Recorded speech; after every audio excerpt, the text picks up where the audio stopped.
तैयारी पूरी है और अब हम बहस बाजीगर कार्यक्रम की शुरुआत करते हैं। आगे कि कौन आएगा, अपनी अपनी तरफ से एक एक व्यक्ति आ जाइए।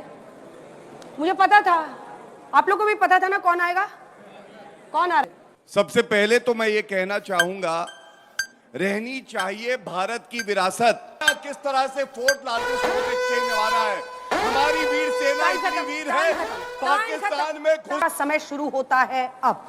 बहस बाजीगर कार्यक्रम के लिए आपको मेरी शुभकामनाएं। एक नया कार्यक्रम है और यहाँ पर आज तक चैनल पर अंजना ओम कश्यप की जो है बहस बाजीगर एक प्रोग्राम हो रही थी और उस पर जो है कुछ पब्लिक को नीला कलर की गमछा पहनाई गई, सफ़ेद और ऑरेंज, जिसमें पार्टी अलग अलग था। सफ़ेद की सादगी, वो दोनों तरफ अपना साइड ले सकते, पक्ष रख सकते, और जो ब्लू गमछा वाली है वो गांधी जी की समर्थक है और जो ऑरेंज गमछा वाली है वो बीजेपी की समर्थक है। तो ऐसी में ये प्रोग्राम रखी गई इस मुद्दे पर, जैसे देश भर में अब जो है पुराने मुद्दे को उखाड़कर बहुत ही ज़्यादा राजनीति हो रहे, और जो मौजूदा मुद्दा है, जिन मुद्दों पर इस वक्त बात करनी चाहिए, इस देश की महंगाई बेरोजगारी के ऊपर बात करनी चाहिए, इन मुद्दों से हटाकर जो है पुरानी वो मुद्दे उखाड़ कर जो है बात करते, कभी औरंगजेब के तो कभी किसी के बारे में बात चलते, देश भर में दंगाई होते। इस तरह की घटना जो है बहुत ही ज़्यादा बढ़ गई और विपक्ष की तरफ से भी जो है लगातार इस बात को कहा जाते, जो इस देश के मुद्दे वाली बातों पर, जो विकास के मुद्दे हैं, ये तमाम सारे मुद्दों से भटका कर ये पुरानी मुद्दे को उखाड़ते और उस पर जो है जनता को भटकाने का काम करते। तो इसी मुद्दे पर जो है आज बहसबाजी चल रही थी और इस पर जो है अपनी बयानों से कितनी लोग तुम्हारी बयानों से प्रभावित है और समर्थन देते हैं, वो जो है अपनी गमछे का कलर बदल कर उस पार्टी में ज्वाइन हो सकते हैं। तो इस तरह का शो थी, इस तरह के प्रोग्राम चल रहे थे अंजना ओम कश्यप के साथ, जिस पर क्या कुछ कहा है जनता ने, और खास कर गौरव भाटिया और कांग्रेस की प्रवक्ता सुप्रिया सिंधी, इन दोनों की एक बार बयान सुनिए। शुरू कीजिए। सबसे पहले तो मैं ये कहना चाहूंगा, रहनी चाहिए भारत की विरासत और तिरंगे की आन बान शान, और मिटा देना है दुश्मनों का नामो निशान। इधर से तालियां नहीं आ रही, मेरे भाइयों को भी इधर लेके जाना है, यही कोशिश रहेगी।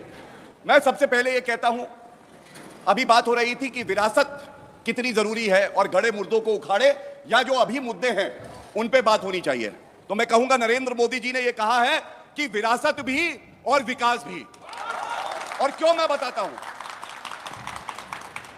भारत के पास क्या है जो पूरे विश्व में किसी मुल्क के पास नहीं है? सबसे बड़ी बात है, हमारे पास वो विरासत है।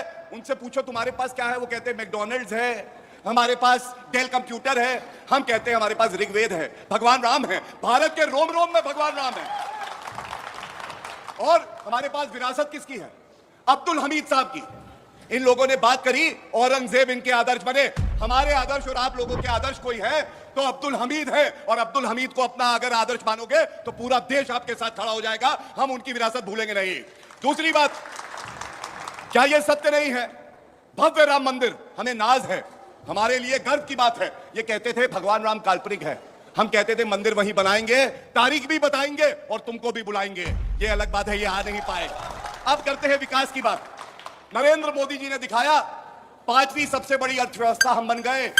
नरेंद्र मोदी जी ने दिखाया किस तरह से फोर्ट लालते चेंज आ रहा है, हमारी वीर सेना इतनी वीर है, पाकिस्तान में घुस के ठोकती है बालाकोट में। यह हमारा विकास है। टाइम आप। वकील साहब ने तो वकालत बीजेपी की कर दी है, अब आप अपनी बात रखिए कांग्रेस पार्टी की तरफ से। सुप्रिया श्रीनेत, आपका समय शुरू होता है अब।